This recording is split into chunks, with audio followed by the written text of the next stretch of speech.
নমস্কাৰ welcome to জ্ঞান পোহৰ আশা কৰিছোঁ আপোনালোক সকলো ভালে আছে হয় আপোনালোকে ঠিকেই শুনিছে ডিব্ৰুগড় ইউনিভাৰ্চিটিৰ যি বিএডৰ এণ্ট্ৰেন্স সেই এণ্ট্ৰেন্স 2026 বৰ্ষৰ কেতিয়া অনুষ্ঠিত হ'ব আৰু কেতিয়া নটিফিকেশ্যন ওলাব সেই নটিচখন পাব্লিছ হৈ গ'ল মানে যিখন একাডেমিক কেলেণ্ডাৰ সেই ডিব্ৰুগড় ইউনিভাৰ্চিটিৰ সেই একাডেমিক কেলেণ্ডাৰখন পাব্লিছ হৈ গ'ল গতিকে মই আপোনালোকক ধুনীয়াকৈ এতিয়া দেখাই দিম যে আপোনালোকৰ এণ্ট্ৰেন্সৰ যি নটিফিকেশ্যন কেতিয়া ওলাব আৰু তাৰ যিটো কমন এণ্ট্ৰেন্স টেষ্ট সেইটো কেতিয়া হ'ব এইটো আপোনালোকে চাব পাৰিব এপ্ৰিল ঠিক আছে এপ্ৰিল মাহৰ যি 30 তাৰিখ 2026 চনৰ 30 এপ্ৰিল তাৰিখে আপোনালোকৰ যি কমন এণ্ট্ৰেন্স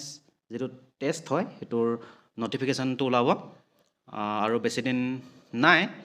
তাৰ পাছত এক্সামটো আপোনালোকে চাব পাৰিব 2026 বৰ্ষৰ কেতিয়া হ'ব 11 জুলাই তাৰিখে ঠিক আছে গতিকে 11 জুলাই তাৰিখে ইয়াৰ যিটো কমন এণ্ট্ৰেন্স টেষ্টটো সেইটো কণ্ডাক্ট কৰিব গতিকে বহুত বেছি দিনো নাই আপোনালোকে পঢ়াৰ আৰম্ভ কৰি দিয়ক বাকী মই বিএড সম্পৰ্কীয় কিছুমান গুৰুত্বপূৰ্ণ মই ভিডিঅ' দি থাকোঁ গতিকে সেইখিনি যাতে আপোনালোকে মিছ নকৰে আৰু একো যাতে নটিচ মিছ নকৰে তাৰ কাৰণে আপোনালোকে এই চেনেলটি ছাবস্ক্ৰাইব কৰি ৰাখিব ধন্যবাদ